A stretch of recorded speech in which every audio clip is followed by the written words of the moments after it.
E aí, pessoal, tá tudo bem com vocês? Graças a Deus, louvado seja Deus, nosso Senhor Jesus Cristo, por isso. Vamos a mais um. Tá acabando as sagas da memória de hoje, Mecânico de Rua. E o episódio hoje é o pior dos serviços.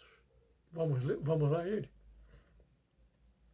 Sei que muitos irão dizer que aprendemos muito com as experiências ruins da vida, mas se tem um caso que me dá revolta somente de lembrar é este. Quase no final da tarde estava voltando de moto para minha casa, pela BR-101, obviamente, quando na altura da Praia das Pedrinhas vi um Chevette prata parado no acostamento, com o capô aberto e um casal dentro do carro. Parei a moto do lado, me identificando como mecânico e oferecendo-lhes os meus serviços.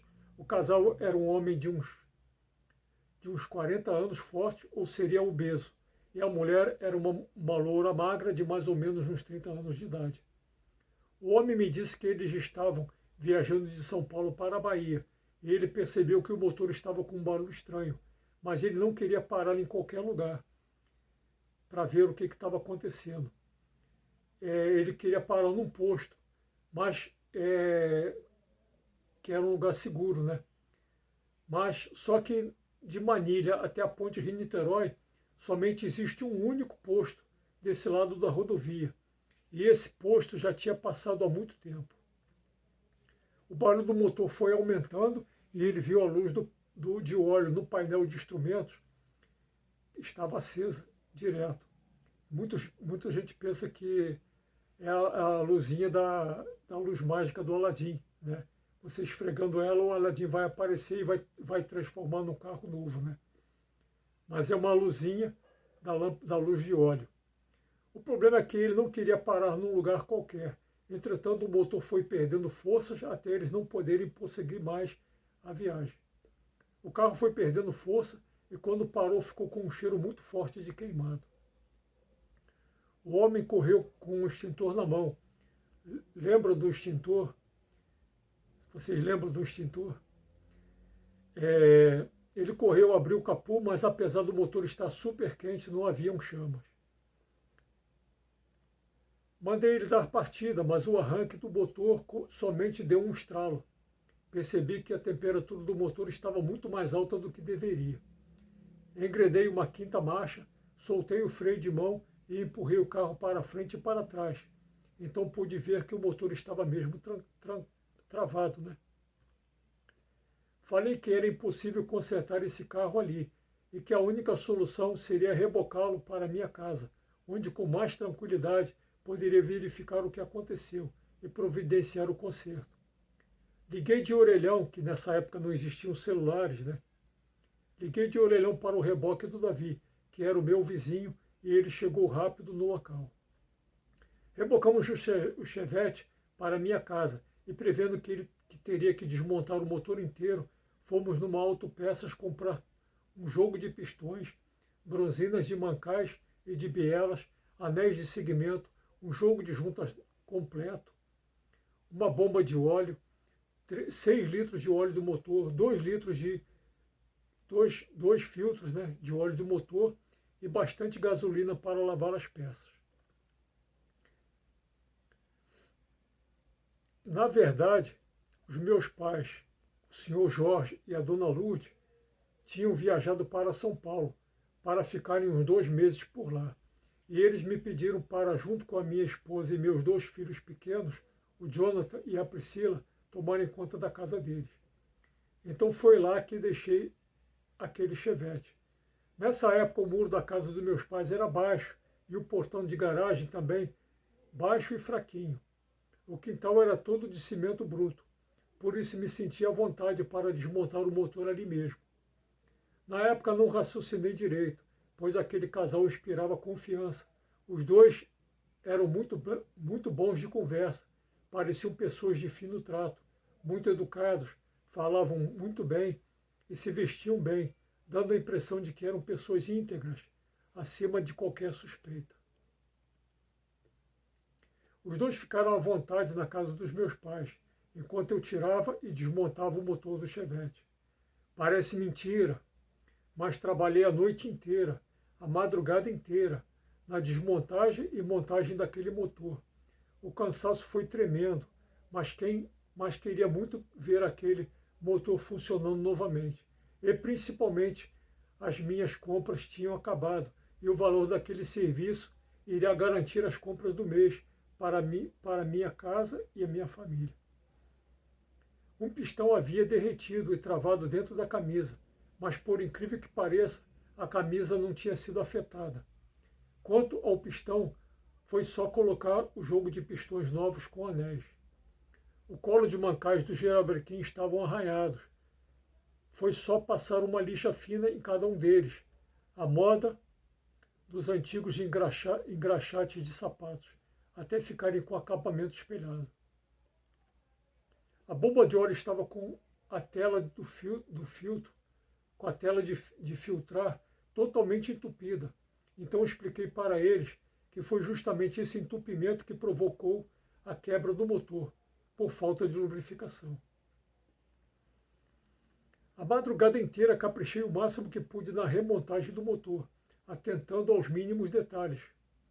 Quando começou a amanhecer, o motor já estava pronto para funcionar novamente.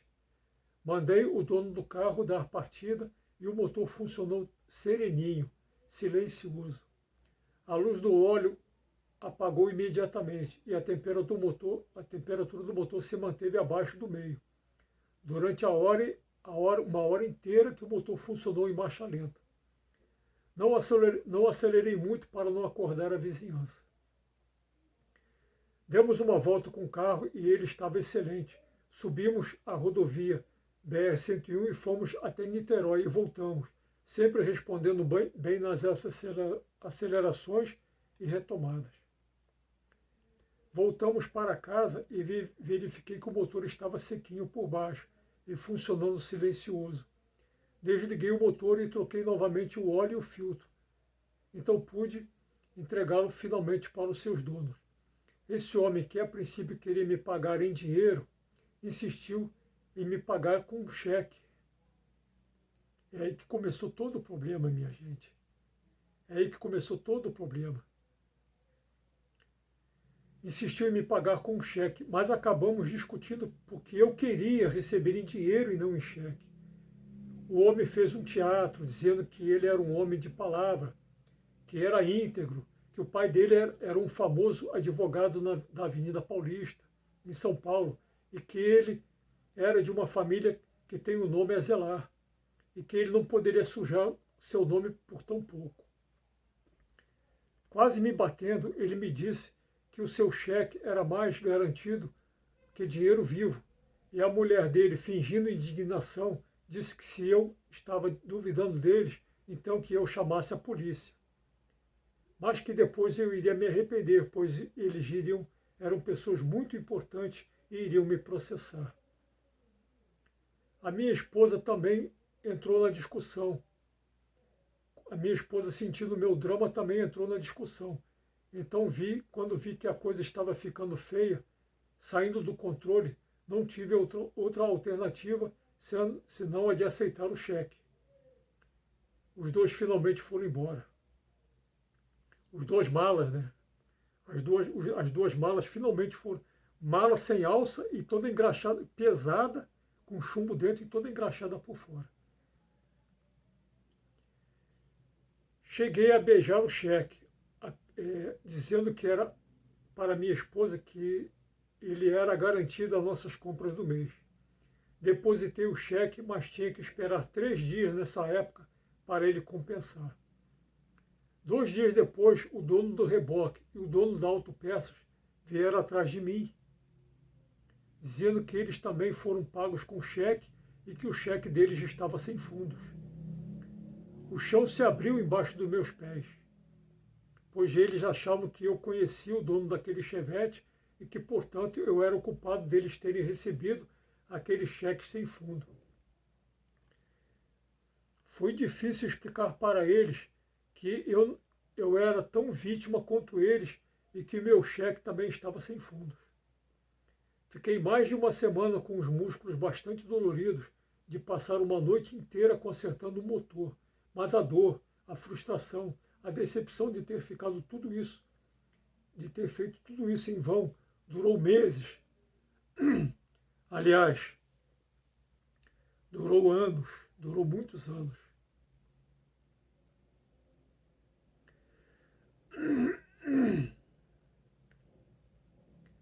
Ficou marcado para sempre. Cheguei a pensar em desistir da profissão, vender barato todas as minhas ferramentas e procurar um emprego. É isso que eu deveria ter feito. Depois que isso aconteceu, tomei um trauma, aliás, um ódio de cheques. Me revoltava quando alguém queria me pagar em cheque e me revoltava mais ainda porque é que não acabavam com uma miséria dessas.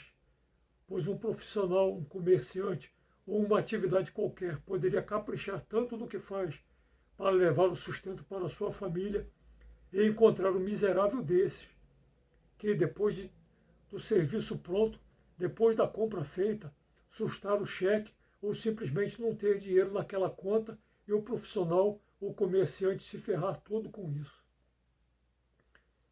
Muitos anos depois, as minhas preces foram ouvidas, pois finalmente acabaram com essa praga, essa desgraça, essa miséria de cheque. Quando as pessoas não têm mais dinheiro vivo para pagar, hoje em dia fazem um Pix. E como todo mundo hoje em dia tem um celular, fica sabendo logo que o dinheiro entrou na conta. Me perdoem esse desabafo, mas a revolta é muito grande e somente pode saber quem já passou por isso.